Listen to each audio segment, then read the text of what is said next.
I met Phil Brooks, CM Punk, when I was on the tail end of my 5-year contract when I joined WWE, and I had been. This was right after ECW One Night Stand, the first one, and I was asked to go to OVW and write and produce their television for Wednesdays.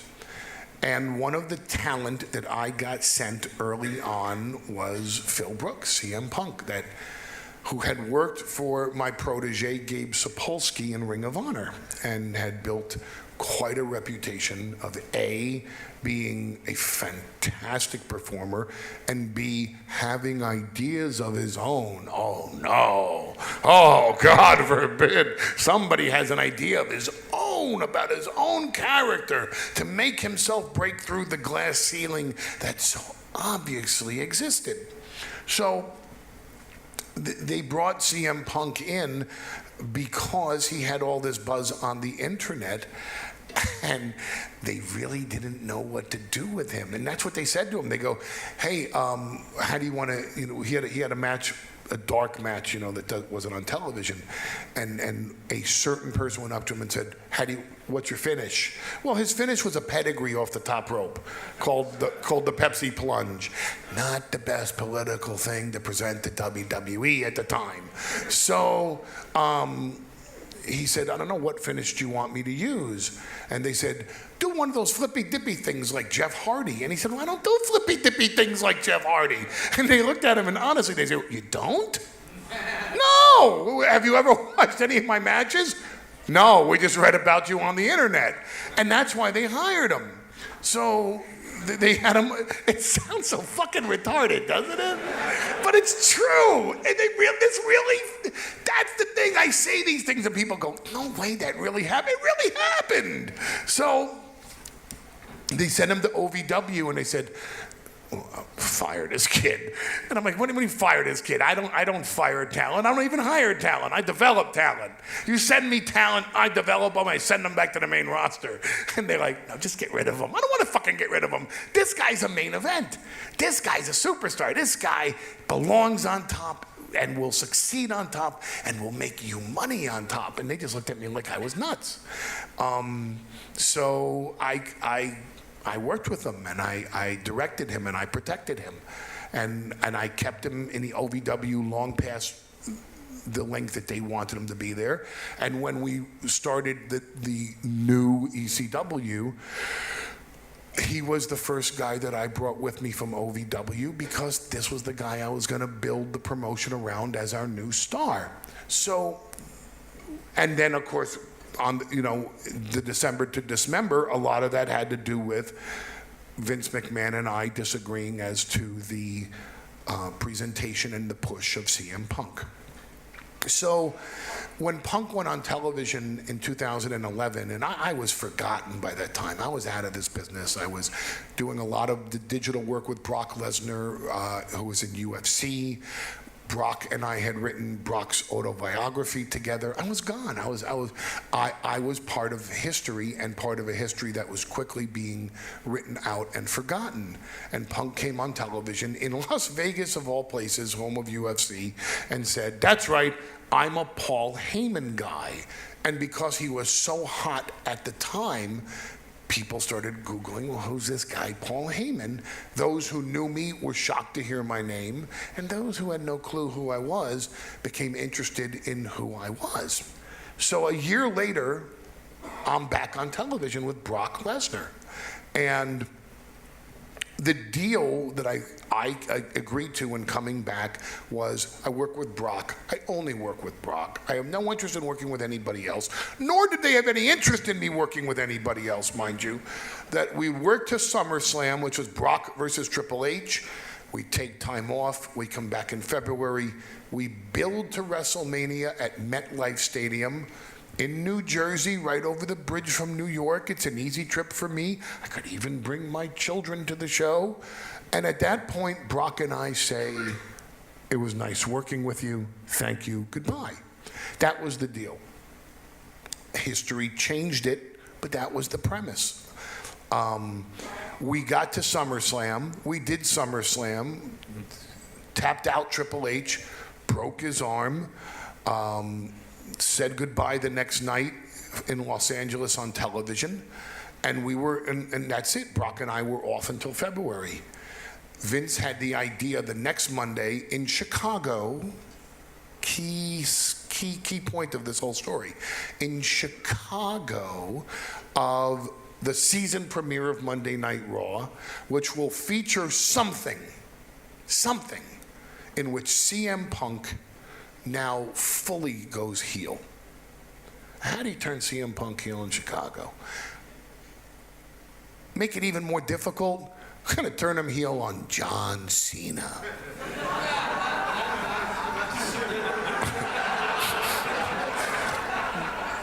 Because Night of Champions is in Boston, which is John Cena's hometown, where they are sure to boo John Cena and CM Punk.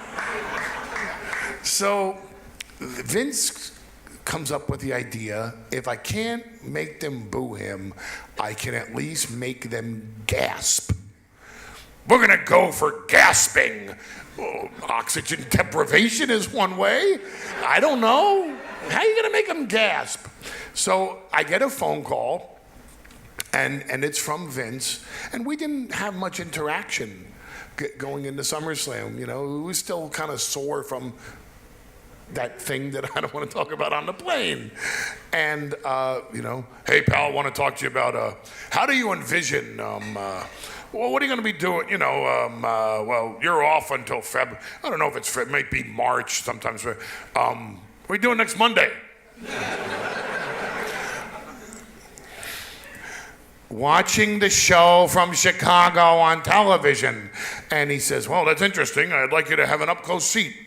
I got this idea about you working with somebody else, not just Brock Lesnar on my show. And I'm like, Vince, I don't think we ought to go there. I'm real good with Brock, real happy with our deal. I want to, do that thing going into wrestling. I'm going to bring my kids to WrestleMania. Oh, goddamn. I'd like to see your kids at WrestleMania, Oh, thanks. I'd like to see your kids at WrestleMania, too.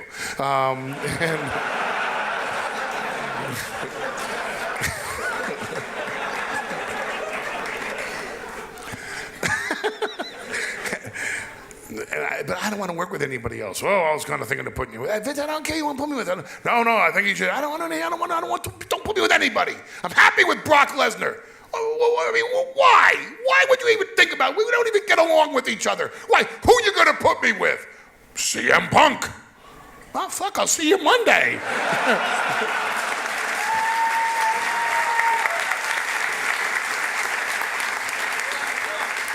Now, you have to understand the uproar that Punk and I had caused behind the scenes that led to that incident on the plane that I don't want to talk about, where I took 5.5 years gone, exiled, written out of history from the company. You have to understand the fact that Punk and I, in those 5.5 years, we talked all the time. I mean, just because I wasn't there doesn't mean I stopped being his rabbi and his friend. So... And a lot of the shit that he was doing was because we bounced ideas off each other, because I had such respect for him as a talent and as a human being. And so I'll never forget this. We were in the car, that very same Chrysler 300 that, when it drove by. Oh my God, it's Heyman. I'm looking at the channel. It's Heyman and Punk, And I looked out and I looked at John Cena, and we drive off. That's the cliffhanger. Who was driving the car with CM Punk all night long, and it ends up being me. Holy shit, Punk and Heyman are together. And I will never forget, we're in commercial. No, not a commercial break. The camera's on the ring, and Cena's laid out, and Punk runs to the back and hops in the car, and the camera cuts back to the ring. And we know we have around 20 seconds before we get the signal, cameras back on us, start driving the car. Because when we drive the car, I have to look out and reveal shit just hit the fan. And we're sitting there, and we're both ducked down just in case, the cameras accidentally cut and we don't want to reveal that we're in the car together? Because these are the type of things that lunatics and obsessive people like Punk and I would always think about, like, what if that camera goes on early and it blows the whole angle? Hey, why don't we just duck down and then the camera goes on early? Nobody will see. And so we duck down by the dashboard and I look over at him and he says, can you believe they're fucking putting us together?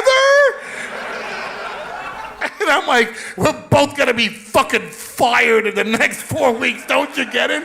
And he goes, but the shit we're gonna stir in 4 weeks, they don't fucking have a clue.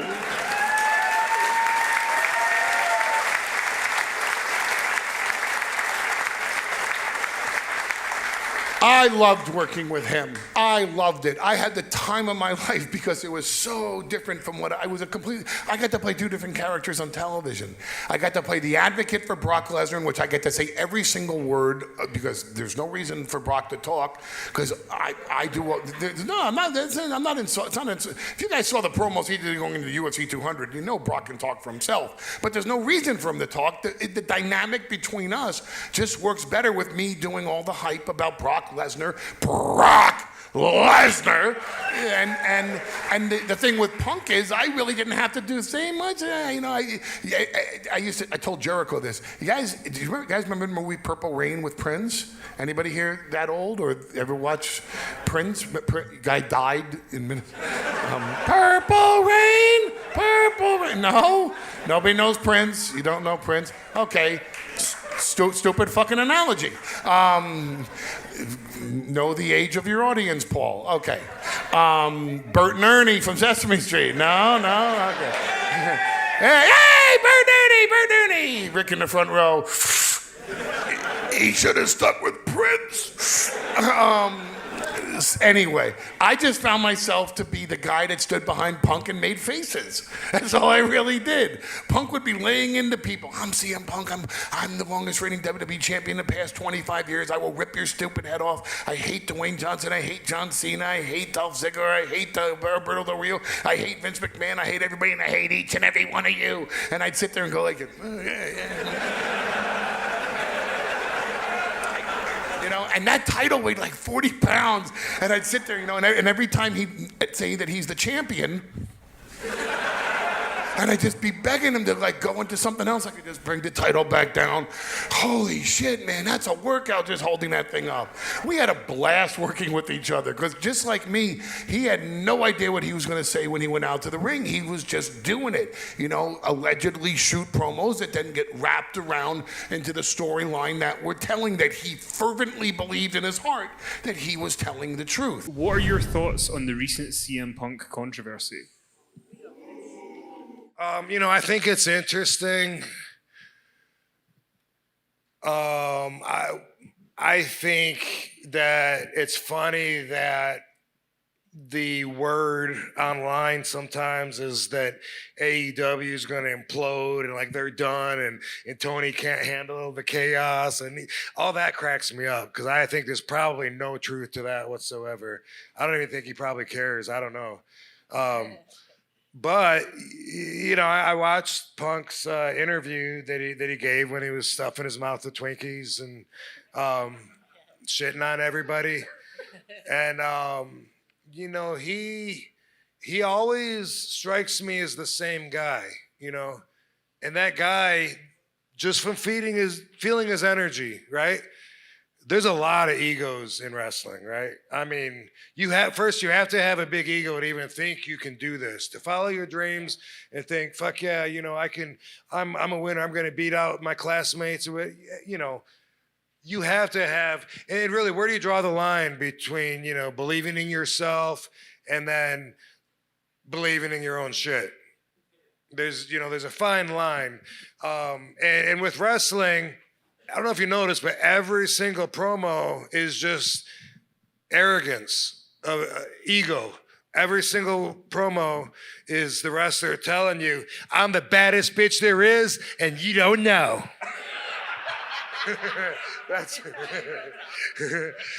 everyone has their own spin on that, but it's all, and in real life, I've been separated from the full time long enough to where I don't even connect with that competitive ego anymore, and it makes so many decisions for you when you're trapped in that way of thinking. You don't even realize it. But now looking at it from the outside, can you imagine like another form of entertainment, like musicians, if there was a singer up here saying, you know, this is the last ticket you need to buy. You don't need to hear anybody else sing. Once you've heard my voice, you've had the best. All downhill, don't waste your time. My words. Oh. I can't think of comedy, acting, you know, Robert De Niro, like, I'm the best actor. No, but with wrestling and fighting, it's arrogance against arrogance the whole time. And that's always been an issue. The more I got in touch with my inner Zen, the more of a conflict that became, you know? And also, do I want, if people are going to be inspired by me in my actions and my beliefs, do I want them to think that I'm like that? You know, anyway, CM Punk probably has as big of an ego as anybody I can think of that I met in the business. And that's just, and I'm not saying that necessarily in a bad way. It depends on how you take it, but I think that he believes that he really is the best, you know, the best in the world. And, you know, like, I learned years ago that strippers can be fun to date as long as they can leave the gimmick at work and not bring it home and be normal at home. Right? Wise words.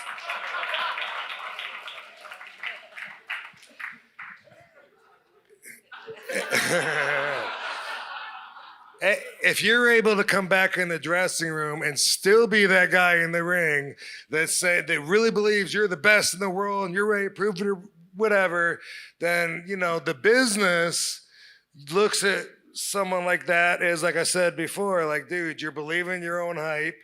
And, you know, there's nobody on their own is moving the industry. It's everybody together. So being around him, just feeling his energy, I feel like I believe him. Hey, these guys make it to the top. The guys who believe in themselves the most, the guys who do the promos that convince you that they really think they're the best, they're the ones that make it to the top. They're also the ones that I can't stand because I think they're fucking crazy. If they're really there, you know, telling you like, you know, again, who did you fucking beat? Who did you really pin? Because, I mean, what are we doing here? It's fucking pro wrestling. But I don't know that much about Phil. You know, I haven't been around him a whole lot. When WWE ECW was around, as everyone knows, shortly after we started, I got suspended for 30 days.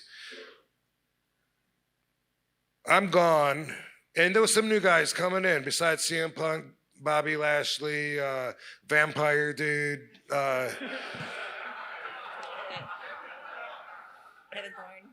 Yeah.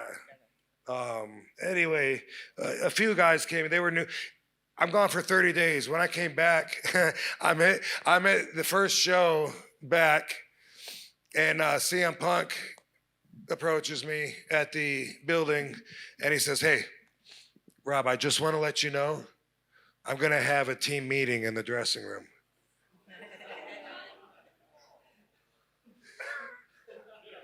He says, "Of course, this has nothing to do with you. I just want to tell you so you know, like when everyone's back there and stuff." And I'm like, "What? Your locker room leader? Like, what happened?" But some people are comfortable just taking that position of control and moving forward. And I don't know. I kind of think like he's one of them. In the meeting, he said somebody's been stealing from the bags in the dressing room, and we know it's one of the boys. It was one of those deals. He said, "Obviously, we know it's not you." I mean, I hadn't been around, but nobody would blame me for that anyway. Anytime that happened, I was never even suspected. They never knew. But but just as an example of, you know, of CM Punk's sternness. Like, I don't think he's like real flexible in his code of ethics. I think he lives by like a real strict guideline where he's like, "What is somebody offending me? Am I offended? Should I be offended right now?" Yeah, I feel like that's his energy. And people had said at one point, right, when you faced CM Punk, people were like, maybe it'll be him. I mean, to be fair, they were doing the maybe it'll be him every year for a while, right? That was while kind of while it was awesome. He's had kind of a few knocks against him lately, in the AEW, obviously all the controversy over there last year. What was it like working with him for you at that WrestleMania? I thought it was a great match for one, by the way. But he was red hot at that time as well, man, wasn't he? So, talk me through that. Yeah, no, he was great to work with. I mean, I'm very proud of that match, and we sit down and we thought about ideas and everything. I mean, it was great. I had no beef. I had no beef with Punk. He was always business with me, and I hopefully I was with him. I know I've been told that because I have some kind of beef against him man, social media. They tell you, like, hang on. They tell me because I don't read comments and I don't follow it. But I have a lot of people who are like, "Oh man, did you see where they said this or somebody said that?" I'm like, no, I didn't know anything about it. But supposedly I squashed his push and all of this stuff. And if anybody who knows me, like, even if I didn't like somebody, which I don't dislike Punk. I don't, that's another rumor that I've got, I have this disdain for him. I don't. He was good with me, and that's all that matters. And business is business. Whatever's best for business. That's one thing I did learn from Vince. Business is business. Whatever's best for business is what you do. And so I can't worry about what people who have no clue about our business. Everybody thinks they're everybody thinks they're an expert, but they really have no clue. Especially online. Oh my gosh, it's ridiculous, right? But business has always been business, and I had no problem with him, and he was always business with me. Most of the WrestleManias you're involved in, you've got a top level match. So, you do WrestleMania 26 with Edge, you guys have the world title match. But I want to ask you about WrestleMania 28 with CM Punk, because the year building up to, obviously they'd said it's going to be Rock and Cena in the main event. That was guaranteed. There was no changing it.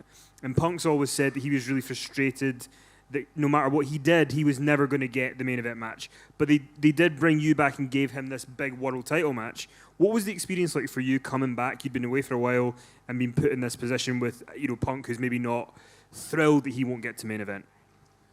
Yeah, well, he always had a problem with that. And I even said to him, like, dude, like, once again, I was in the main event, but you had a match with Undertaker. I mean, that's a main event on any WrestleMania, And he goes, "You were on last. You can't tell me any differently. You don't know how I feel. You were in the main event." I was like, okay. So he was always had that in his head. I don't think it was as bad as it was at this point when we worked. Because the reason why I thought of Punk was we had worked quite a bit over the years. We got along really well. We always had great matches. And I was the best in the world. And I left for a year or so, and he was the best in the world. So I said, well, this is great. We can do a best in the world versus best in the world match, right? So that's kind of what the idea was. And the original plan for the opening angle to get that rolling was I was going to tattoo CM Punk. What do you mean? I was going to do an angle where I knocked him out and handcuffed him to the ring ropes, take out a tattoo needle, and tattoo my initials onto his body. I would get a tattoo artist to show me how to do it and do like a CJ, okay? And I remember pitching that to Vince, and he was like, well, who cares? He's got so many tattoos. What difference does it make? I said, the difference is I'm tattooing him. And he's like, well, so what? And so I said, well, so you mean if a prostitute whose job is selling herself for sex, then he goes, you can't say that. I'm like, well, it's for a tattoo guy to get tattooed unwantedly. It doesn't matter if you have one tattoo or 1,000. It's something that you'll always have to look at it and always think of it. It's very embarrassing and very violating, right? And so finally Vince went for it. And so we had it all planned and we were going to do it. And I think that we even had a tattoo artist there who was going to show me early in the day. And Vince then came to us and said, we're not doing that tattoo thing. It's like, why? Because tattoos bleed too much. Now, you guys have tattoos. They don't really bleed that much, and especially a smaller one, it might bleed a little bit where the blood wells up, but it's not like you're, gigging and there's buckets of blood flowing out of this tattoo. So once again, I think somebody got in Vince's head that didn't like the tattoo idea and just decided that, it's too much blood. We're going to get thrown off the air. So then Vince just came and said, well, we're going to do this thing that I understand Punk's dad is an alcoholic. Let's do an angle on that. And you can bury his family and, bury his dad for being an alcoholic. And I was like, have you talked to Punk about this and asked him? He goes, no. He did talk to Punk, and Punk went for it. And that was kind of the angle of the thing. I was trying to get him to, to waver from his straight edge ways and sending liquor baskets to his dressing room. And then one day he drank it, and I was like, I gotcha. And I had a sheriff to give him a sobriety test where I just watched it back where I don't know if you guys have ever been pulled over, if they even do that here.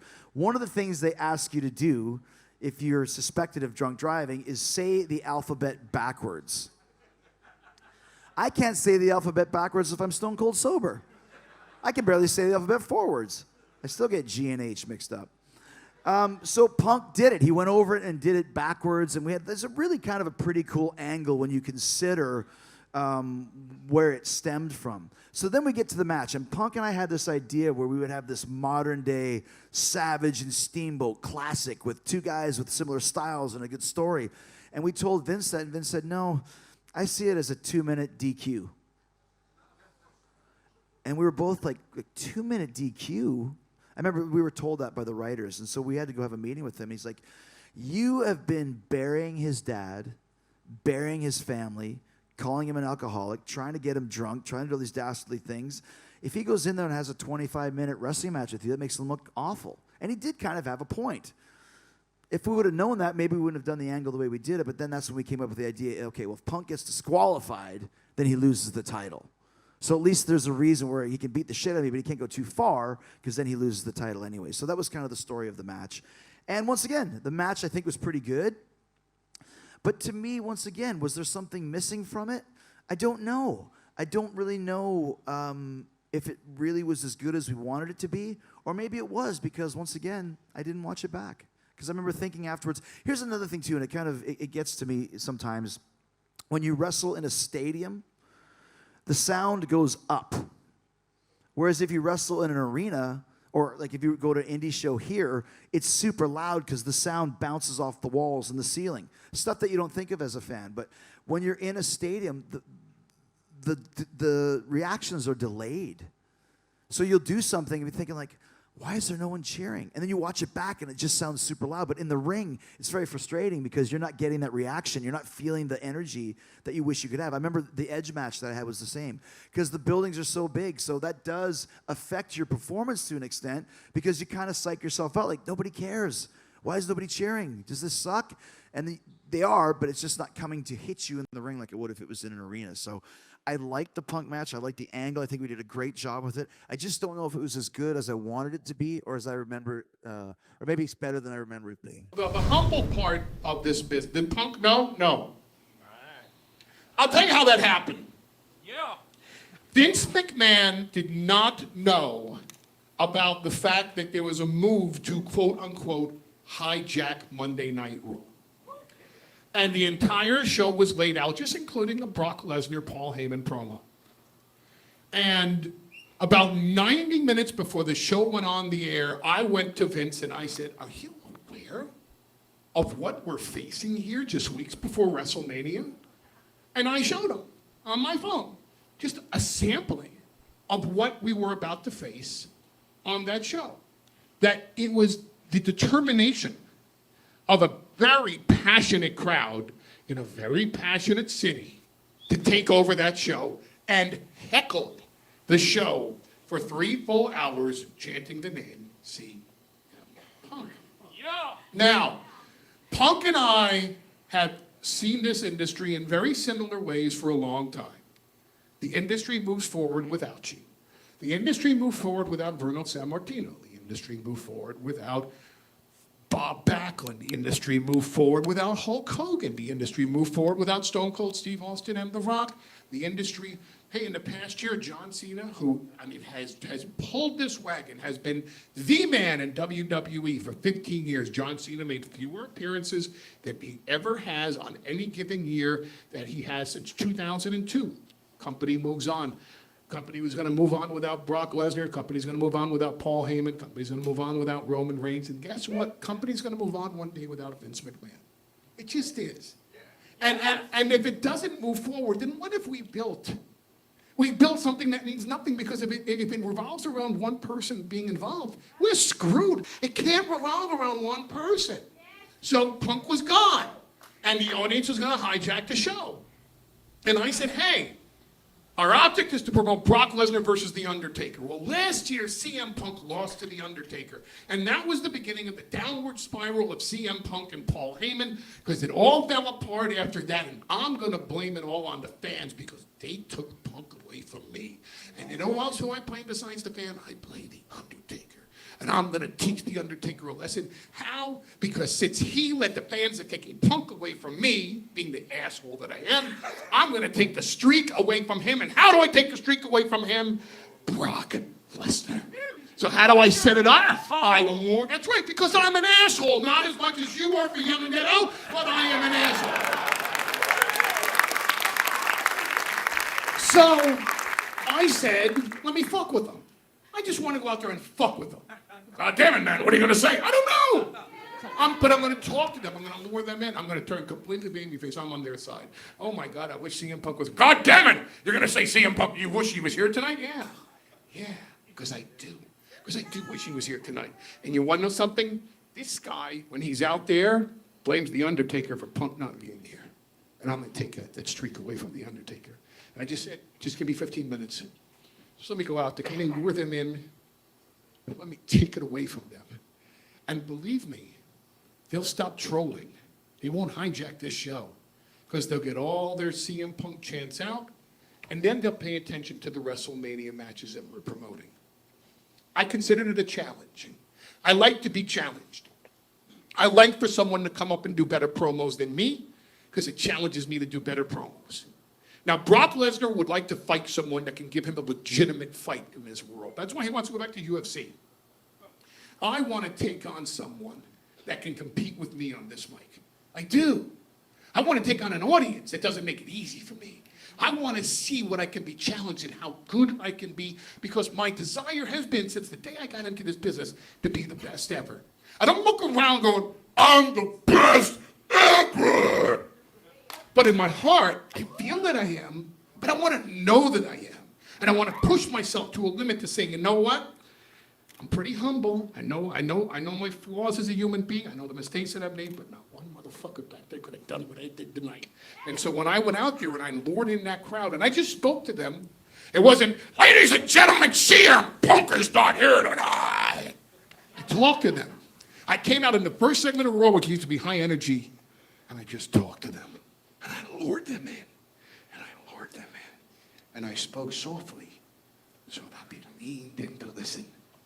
Once I had them, I stuck it right up their ass. And when I did, I knew I had them. And when they're sitting there going, fuck you, is when I said, Brock Lesnar. And out comes Brock Lesnar, and those people were willing to pay to see The Undertaker kick Brock Lesnar's ass because of what we did. And they stopped thinking about CM Punk, who simply wasn't around for us to make money with anymore. When Punk left, and I bring it up because there's maybe an interesting comparison to you, he is going to be put into one of the main events of WrestleMania 30 with Triple H. Rumors are that he was going to go over in that match. He was going to be in one of the matches. But to him, he tells the story on that podcast that he got sued for, so we can't talk about it, where he had said, I don't need to wrestle you. You need to wrestle me. And he walked out. What do you remember about when he did walk out? Like, is there a thing, like, talk about from a wrestler's perspective, is being in the main event, the last match on a WrestleMania, is it that important, or is it different? I think it's a product of being in your own bubble. The worst thing that can happen, and I'm not saying this is what happened with Punk, but it seems like There is definitely two sides to the story, and that is just his version. But the worst thing that can happen to you is to believe your own to believe your own hype. It's okay to have like a confident swagger. It's okay to have a charisma or a knowledge of your effect. But if you start to, man, we're just a bunch of guys play fighting in our underwear. You know what I'm saying? Like, right? And to me, I say that, and then in my mind, I'm like, come on, let's be serious, Cody. You know, but if you start to believe it, it's dangerous. It's very dangerous. In 2010 and 11, whenever I was doing the mask, I was just rolling. I was on top of the world, man. Randy and I were wrestling every night, and the crowds were just so receptive, and I was able to get what I wanted from them, and I was writing my own segments, and I definitely believed it. I thought, oh, well, for sure. next up, for sure. And that was wrong. I needed to fall to know how just it doesn't work that way. And this actually is during the time I'm wearing the mask is when I met Brandy, right? And I'm eating a Reese's in this photo randomly, but so I met Brandy, and Brandy, like, this is how I know she's just the one. She's just the most amazing woman, and I love her to death, is because she met the mask guy who was in the main event of the SmackDown Live events and who was treated really well, and she fell into that. And I know she was supportive and excited by it, and she liked to show me off. But fast forward to however many years later, when I was Stardust, is he coming? There he is. There he is. There he is. So when I was Stardust, I was like shaved head, like my kind of like a pot belly going on, and you could definitely see it because the suit's just like the tightest thing on Mother Earth. And there's these guys like Ziggler's out there, long hair, abs showing, and she's announcing him and smiling at him and shit.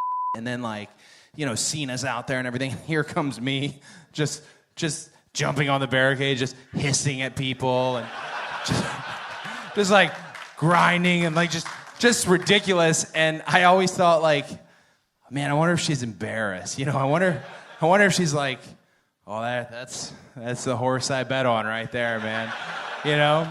But she's ride or die. She was never embarrassed, at least to my knowledge of it. And yeah, that's what makes Brandy so cool. She had to sit through all of it. So, and we are going to bring out our next guest in just a second. But I do need to try and set the record straight on one thing. There's one side that says that CM Punk was offered to be involved with All In. He says that is not the case. Can you set the record straight on that? Sure. So, if I was to go up to one of you right now, Ollie, right? If I was to go up to you right now and just start like dry fucking you, you'd probably think it was uncomfortable, right? Slightly. Or if I was just to come up to you and like just start making out with you and just lick all over you, it would be uncomfortable. So he'd be worried.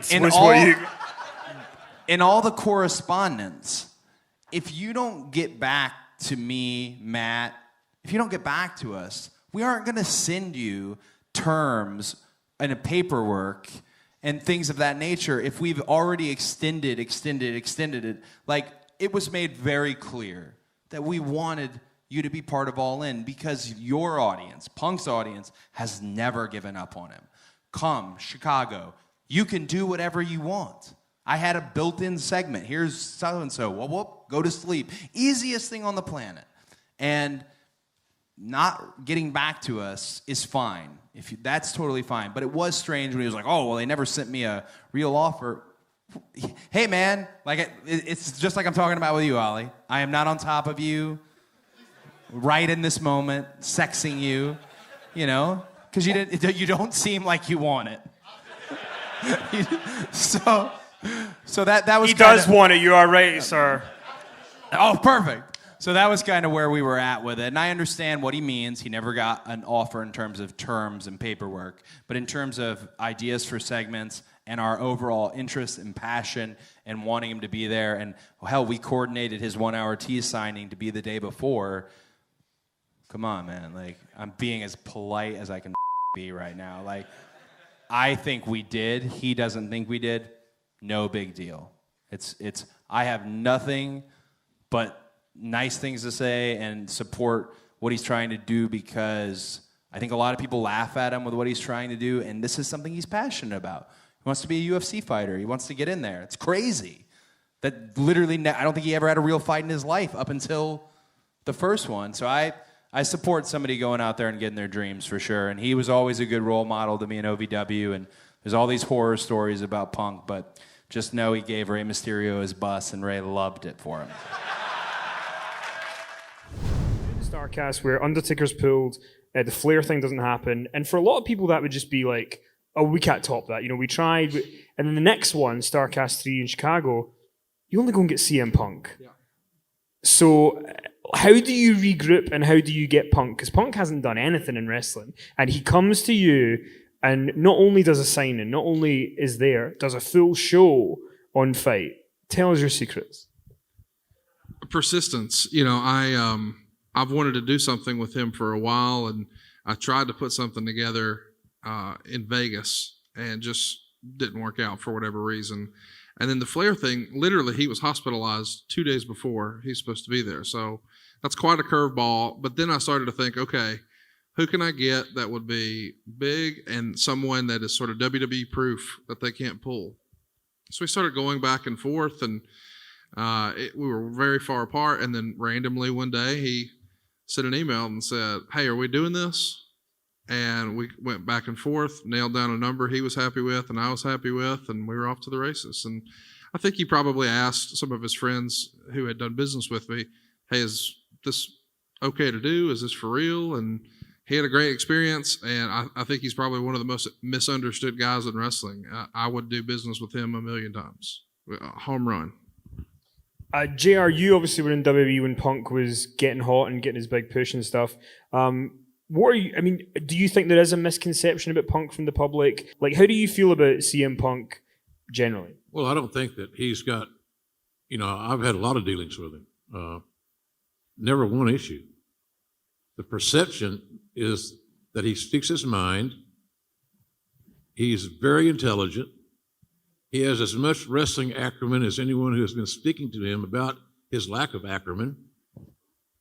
So it's just that he can't be controlled. I said this one time on TV about Austin, and it kind of stuck, that rattlesnakes don't make good corporate pets. Neither does CM Punk.